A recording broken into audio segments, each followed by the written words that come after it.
muito a Deus por esta oportunidade. Minha palavra é rápida, é objetiva. Se encontra no livro de Atos dos Apóstolos, no capítulo 20. Eu quero fazer menção do verso de número 1, primeiramente, que vai dizer o seguinte: depois que cessou o alvoroço, Paulo chamou a si os seus discípulos e, abraçando-os, saiu para a Macedônia. Eu vou ler novamente. Depois que cessou o alvoroço, Paulo chamou a si os seus discípulos e, abraçando-os, saiu para a Macedônia. Vamos ao verso de número 9 agora. E estando um certo jovem, por nome Eutico, assentado numa janela, caiu do terceiro andar, tomado de um sono profundo que lhe sobreveio durante o extenso discurso de Paulo, e foi levantado morto. Paulo, porém, descendo, inclinou-se sobre ele e, abraçando-o, disse: não vos perturbeis, que a sua alma está nele. Amém?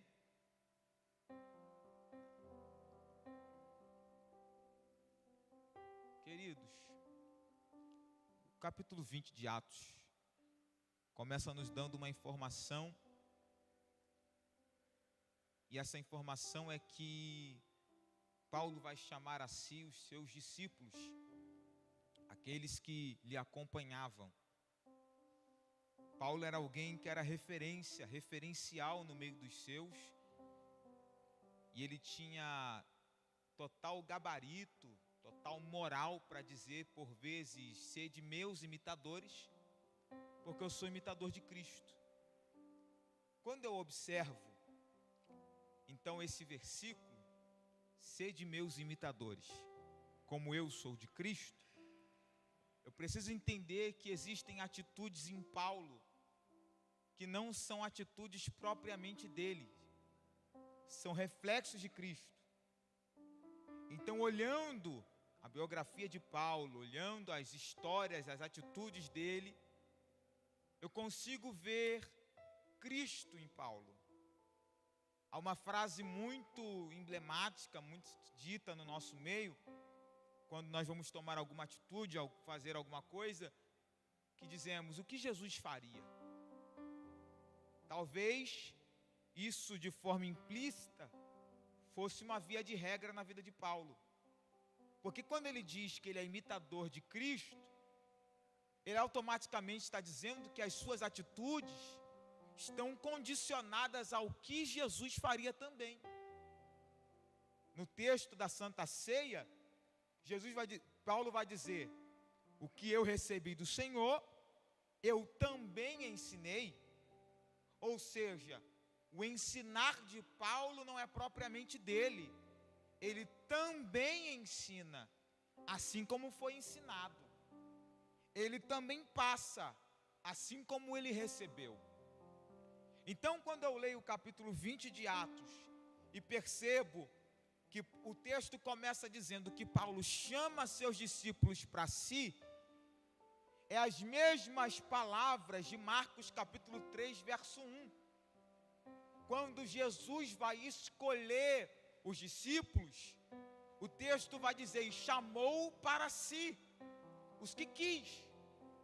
Ou seja, isso é uma aproximação. E Paulo vai abraçar seus discípulos. Eu acho isso aqui interessantíssimo, porque esse abraço acontece num momento específico, porque o texto começa dizendo: depois que cessou o alvoroço, Paulo chama seus discípulos e abraça. Ou seja, esse abraço acontece logo após um alvoroço. Que alvoroço é esse? Paulo estava em Éfeso, pregava, como o texto diz, o caminho. Muitos magos e mágicos começaram a se converter, começaram a queimar seus livros, a jogar suas imagens fora, começaram a aceitar a Cristo. Isso incomodou o sindicato dos ourives, aqueles que faziam peças de fundição. Por quê? Porque Éfeso era uma cidade idólatra. O lucro da cidade era baseado no templo de Diana. O relacionamento era tão forte que eles diziam que Diana era Diana dos Efésios. Isso começa a incomodar, e um homem chamado Demétrio vai chamar o seu sindicato, vai chamar o povo e vai fazer uma rebelião, vai fazer uma manifestação. Eles vão para a praça pública. O texto vai dizer que alguns, a maioria, nem sabia o porquê estava lá. Só foi pela onda, mas todos gritavam: viva Diana dos Efésios. Paulo vai querer se defender, porém, como alguns não sabiam por que estavam lá, e outros sabiam, estavam com raiva de Paulo, seus discípulos não vão deixar. É bem verdade que tem dia e tem momento que não é bom que a gente se exponha muito. Então o que os discípulos estão fazendo é preservando Paulo. Os discípulos não deixam Paulo chegar até o alvoroço, até que se levanta um no meio deles, por nome Alexandre, e ele começa a acalmar e diz: olha, gente, deixem esse homem em paz, deixa esse homem viver a vida dele, e a gente continua vivendo a nossa. O alvoroço aqui fala de confusão. Não é uma manifestação organizada, é uma bagunça, é algo que não tem sentido, porque no meio dos manifestantes existiam pessoas que nem sabiam por que estavam lá, só estavam gritando. Então, quando o alvoroço acaba, Paulo percebe que ele precisa sair de Éfeso, mas antes ele chama seus discípulos. Ele pega seus discípulos para perto dele e os abraça. Esta palavra abraça não aparece em todas as traduções. Existem traduções como a NVI que diz encorajou. A versão na linguagem de hoje diz se animou. E o meu pensamento parou nisso aqui. Por quê?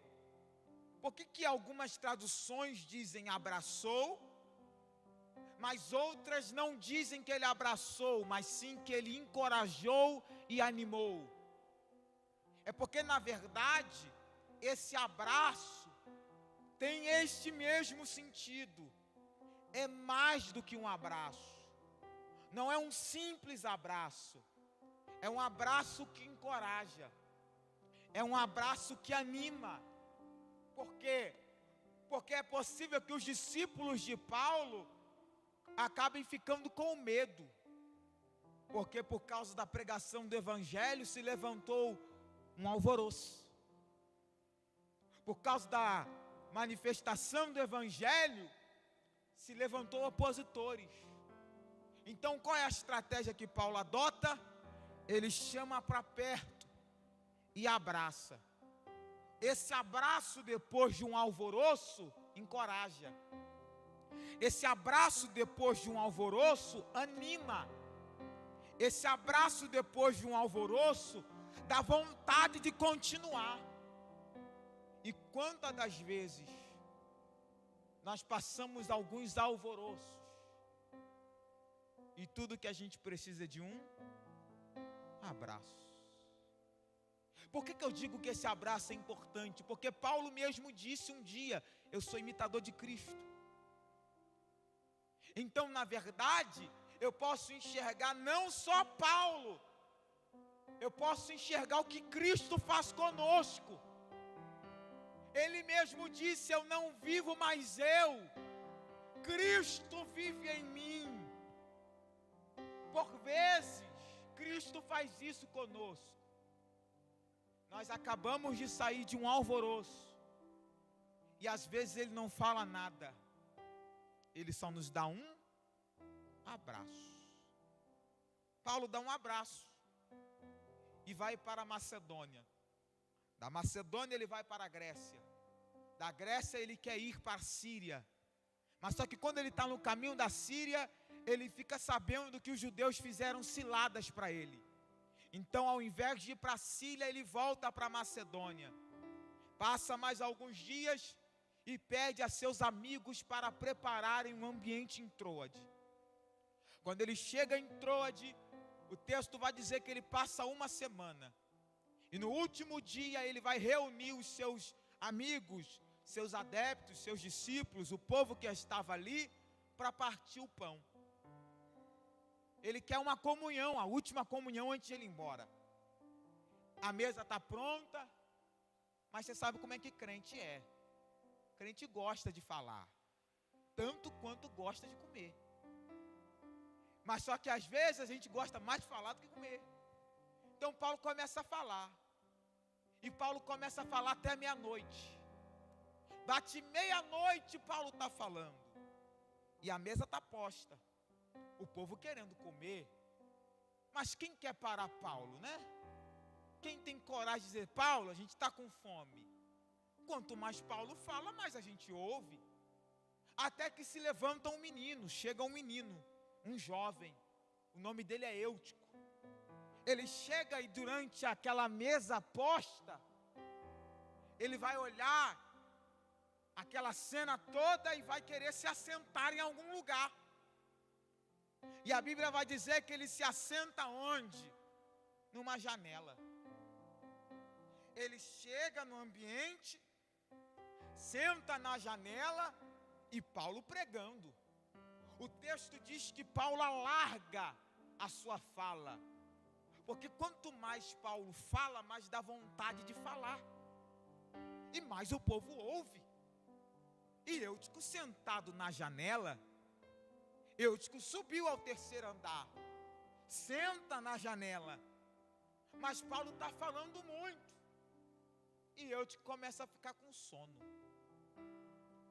E eu fico imaginando como se fosse qualquer um de nós aqui depois de um dia cansativo de trabalho, ou seja lá o que você fez durante o dia, chega cansado na igreja, você é doido para prestar atenção no culto, mas de vez em quando você dá aquela pescada. Eu não vou perguntar quem já dormiu no culto aqui não, porque vai constranger, mas eu vou falar, eu já dormi várias vezes no culto, sentado no altar mesmo. Esses caras que andam comigo, uma vez a gente foi para Carmo, fizemos um trabalho missionário, eu cansado, tinha acabado de pregar, enquanto o nosso amigo falava, meus amigos, pegaram o celular e toma. Uma vez no Rio, a gente numa palestra, tinha acabado de ouvir o pastor Silas Malafaia e ouvi o Cláudio Gama. Enquanto o Silas Malafaia pregava, eu estava acordado. Quando o Cláudio Gama começou a falar, meus amigos, tome foto. É pecado dormir no culto? Eu sinceramente acho que não. Eu acho que pecado é vir para o culto para dormir. Mas você está cansado. Você podia estar na tua cama, mas veio para o culto. Você podia estar em qualquer lugar descansando, mas veio para o culto. Esse menino acaba dormindo. Mas por que eu acredito que ele não foi para dormir? Porque o texto vai dizer o seguinte, no versículo de número 9. Ele cai do terceiro andar, tomado de um sono profundo. Algumas traduções vai dizer vencido. Eu acho isso aqui interessante, porque quando eu vejo essa expressão vencido, eu logo penso no quê? Luta, combate. Parece que ele está lutando para não dormir. Mas o texto vai dizer que o sono lhe sobreveio, tomou-lhe, dominou-lhe, foi mais forte que ele. Mas ele estava no culto, gente. Então o problema não é ele estar dormindo no culto. O problema é onde ele foi dormir. Porque o local que ele escolhe para ficar é uma janela. Janela é lugar de sentar, gente? Qual foi o dia que uma visita chegou na sua casa e você falou assim, não, senta aqui na janela. Nunca.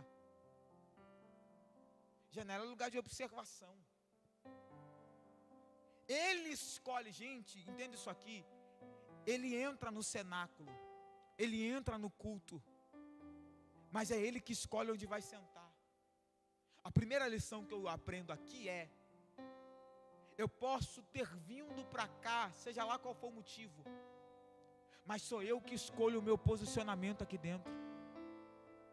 Quando você entrou aqui, você escolheu o lugar que você ia sentar. Alguém escolheu sentar mais na frente, alguém escolheu sentar mais para trás, alguém escolheu sentar na direita, na esquerda, no meio, porque o teu posicionamento aqui dentro, quem escolheu foi quem? Você. Eu não apontei para você e disse: não, você não pode sentar aqui não, senta ali. Eu não tenho esse poder de mudar o seu posicionamento, porque é você que escolhe, é você que determina onde você vai ficar. E é possível que eu já esteja aqui dentro, mas num posicionamento errado. É possível que eu esteja no lugar certo, mas posicionado de forma errada. Eutico subiu, mas na hora de se assentar, ele se assenta no lugar errado. Por quê? Porque quando ele senta na janela, dorme e cai, ele cai da janela. Mas se estivesse sentado em qualquer outro lugar, caía dentro, não caía fora. Eu não posso e não tenho esse direito de dizer para você onde você tem que ficar. E aonde eu baseio isso aqui? Gente, quem está pregando não era William. Quem estava pregando era Paulo. Depois de Cristo, o maior pregador do Novo Testamento, o maior fundador de igrejas do Novo Testamento, aquele que colocou os gregos em Atena de parafuso, aquele que quando chegou em Corinto viu um poste ao Deus desconhecido e montou uma mensagem em minutos e converteu aqueles homens. Mas nada que Paulo falou tirou Eutico da janela. Porque não é Paulo que tem que se posicionar por causa de Eutico. Não é Paulo que tem que mudar a mensagem ou armar algum jeito para trazer Eutico para o lugar. Não, é Eutico que tem que se posicionar por causa da palavra. Por que, William? Porque só a palavra me mostra o lugar certo. Só a palavra me mostra o posicionamento certo. É possível que eu tenha entrado nesta casa com um posicionamento errado, e não vai ser ninguém que vai me convencer, é a palavra que vai me convencer. Você quer saber qual é seu lugar no mundo? Eu tenho uma notícia para te dar: a palavra vai te mostrar o caminho, a palavra vai te mostrar o posicionamento correto. O que a minha geração precisa não é enfeite, não. O que a minha geração precisa é da palavra, a palavra que posiciona, a palavra que dá esperança, a palavra que tira eu de um lugar errado e me coloca onde Deus quer que eu fique. É a palavra. Mas eu não vou poder te convencer. É Eutico que tem que se posicionar.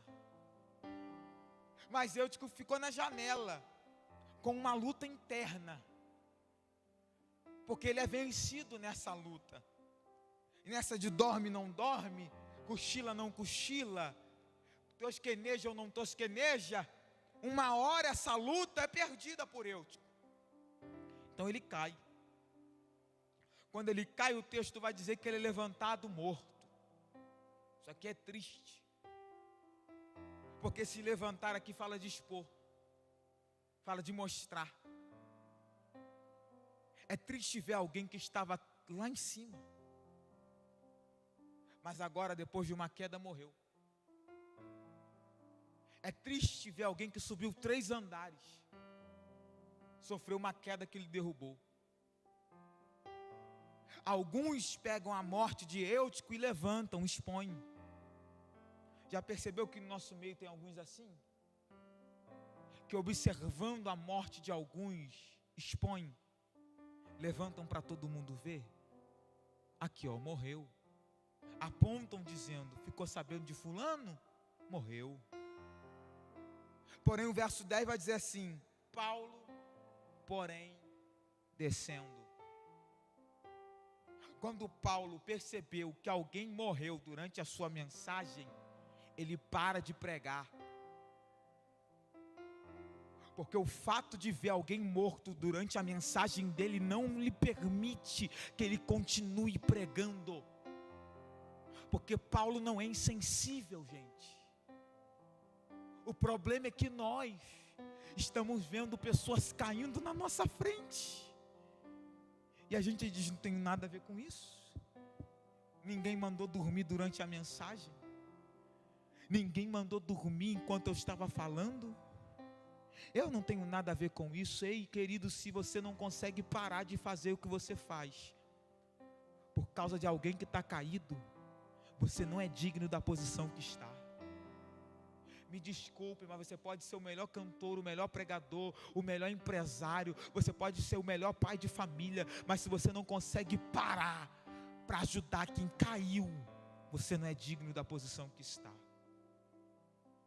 Infelizmente, nós estamos vivendo num meio de pessoas egoístas, egocentristas, que só pensam em si.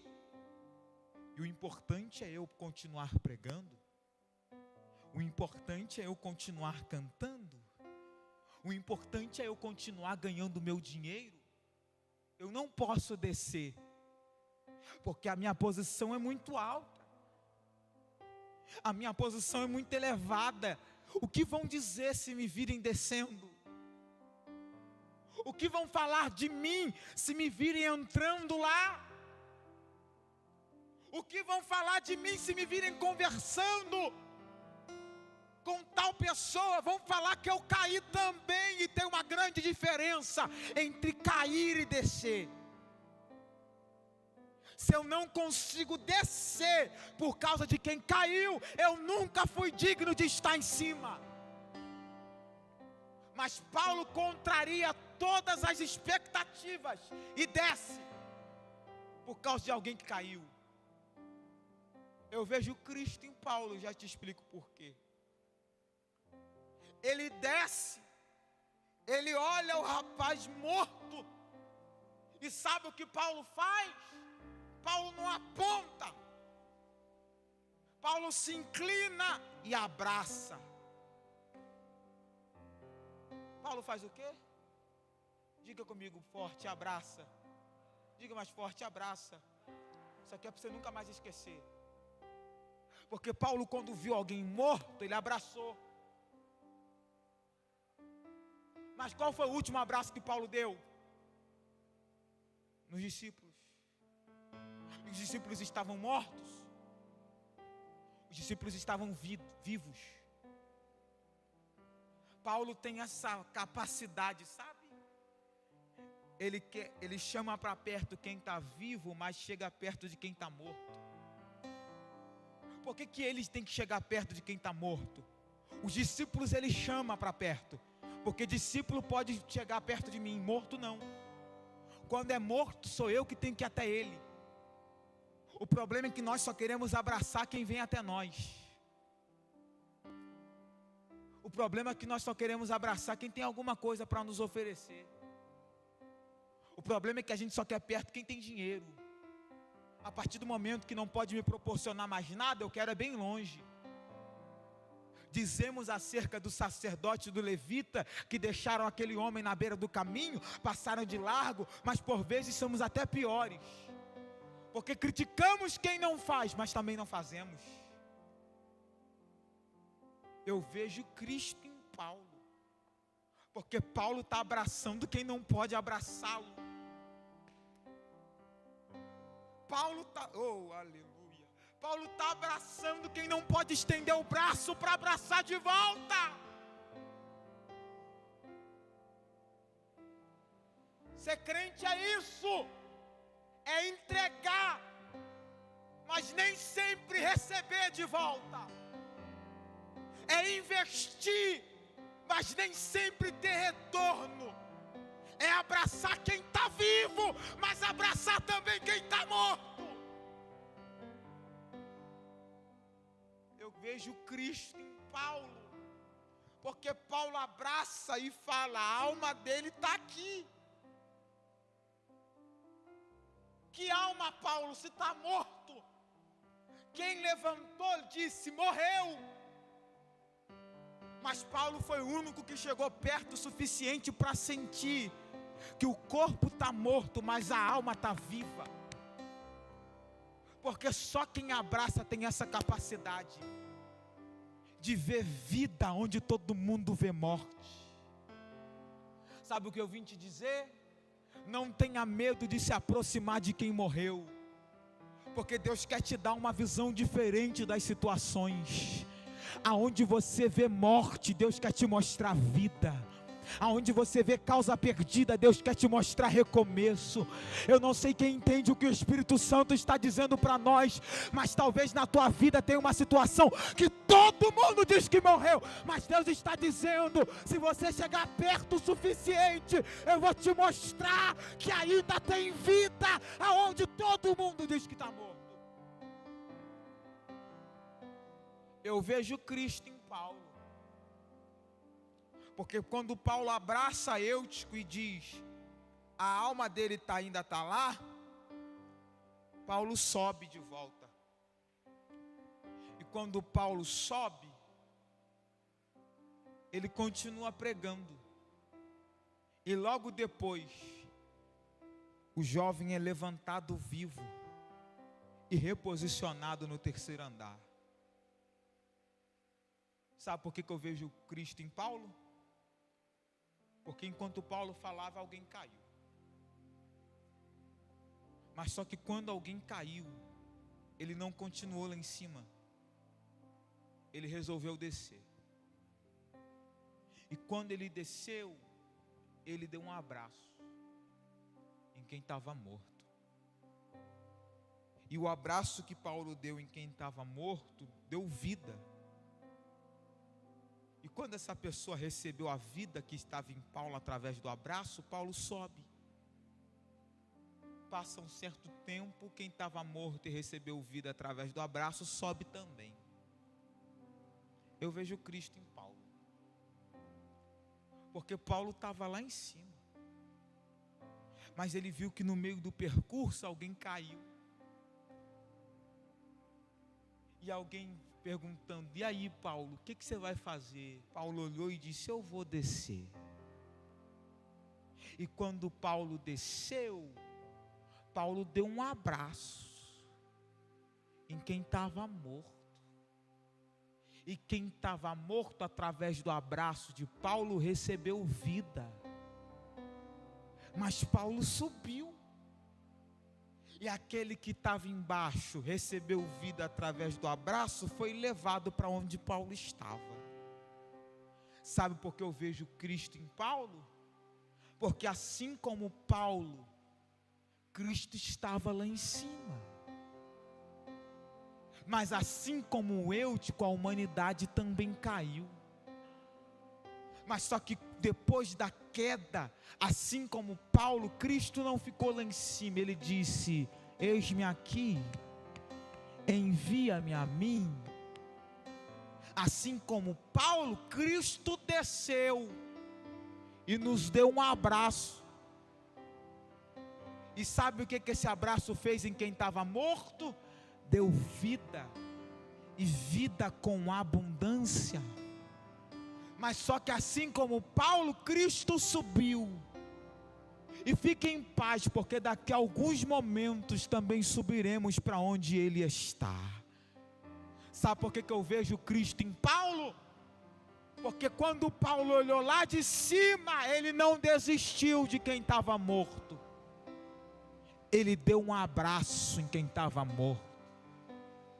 E eu só vim para dizer isso aqui. Eu não sei se você veio de um alvoroço, como os discípulos de Paulo, ou se acabou de sair ou acabou de sofrer uma queda, assim como Eutico. Mas assim como Paulo, eu digo, Cristo hoje veio para te dar um abraço. Independente do alvoroço que você deixou na sua casa, independente da bagunça que está a sua mente, independente da discórdia que está a sua vida, independente dos problemas que você deixou na sua casa, independente da queda que você sofreu no meio do caminho, independente do deslize que você sofreu, independente da área da sua vida que caiu, Deus está dizendo: eu vim para te dar um abraço, e esse abraço vai te animar, esse abraço vai te encorajar, esse abraço vai te dar vida, e vida com abundância. Eu não sei qual é a tua história, mas eu sei que hoje o Senhor veio para te dar um abraço. E esse abraço não é como o meu. Esse abraço te entende. Aleluia. Aleluia. O Senhor trouxe pessoas aqui que só você e Deus sabe como você saiu de casa hoje. Só você sabe a dor que você sente por causa do alvoroço.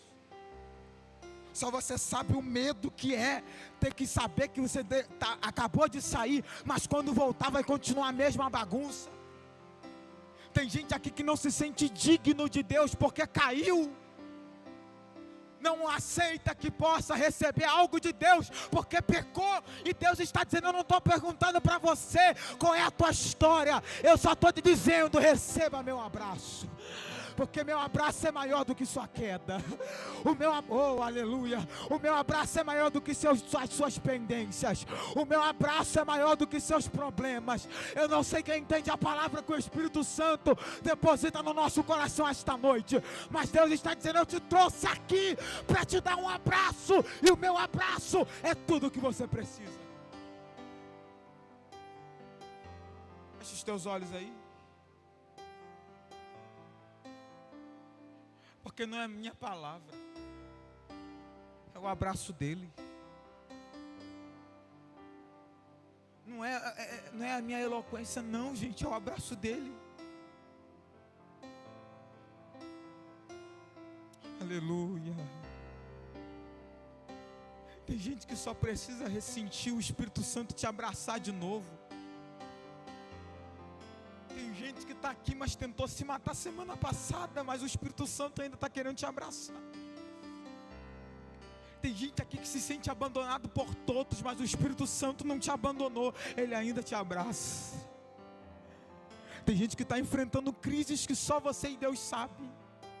Tem gente que está como Eutico, numa guerra interna, e está quase sendo vencido por essa guerra, mas o Espírito Santo está dizendo: eu te trouxe aqui para te dar um abraço, para te mostrar que eu não desisti de você.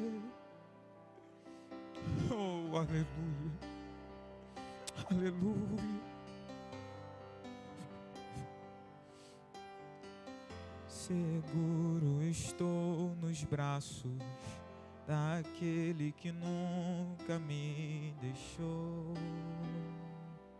Vocês podem me ajudar?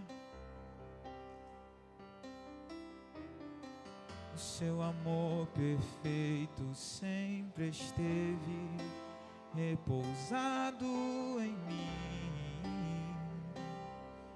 Põe a mão no seu coração aí. E se eu passar pelo vale, eu acharei conforto em teu amor, pois eu sei que és aquele. Você pode se colocar de pé para a gente poder terminar? Me guarda, seguro estou nos braços novamente. Em teus braços é meu descanso. Em teus braços. Em teus braços é meu descanso. Você pode se abraçar aí? Você pode? Você pode se abraçar aí? Em teus braços é meu. Se possível, abrace alguém agora. Permita que o Espírito Santo te use para abraçar alguém. Talvez tenha alguém na tua casa que precisa de um abraço. Talvez tenha alguém na tua rua que precisa de um abraço. Talvez Talvez você hoje precise de um abraço, e o Espírito Santo te trouxe aqui para te abraçar. Sempre esteve